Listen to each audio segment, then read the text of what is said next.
Good afternoon. Welcome to day 2 of the 10 days of awe. Mindfulness. If you look to Nehemiah chapter 9, verse 17, it says this: They refused to obey and were not mindful of the wonders that you performed among them, but they stiffened their neck and appointed a leader to return their slavery in Egypt. But you are God, ready to forgive, gracious and merciful, slow to anger and abounding in steadfast love, and did not forsake them.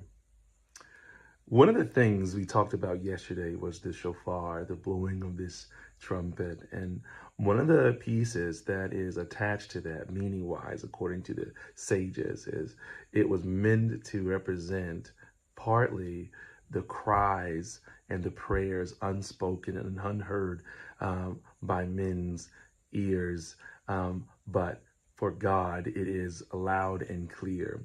It's also meant to be a wake-up call. It is to pronounce that we need to be listening to the voice of God. So it's meant to also quiet the outside noise so that we can begin to hear the still, small voice of God, so that we can hear what He wants us to do. Today, I want to challenge you all to be mindful. There aren't any shofars that are just readily available. And as Protestants, we're not going to be blowing the shofar 100 times coming up. But I want you to be mindful of the noise that comes into our day-to-day lives, the noise that distracts us from hearing the voice of God, all of the context of the world, and that eliminates the fervor of God in our lives. I would love for you guys to, in your prayer meditation, to say these things.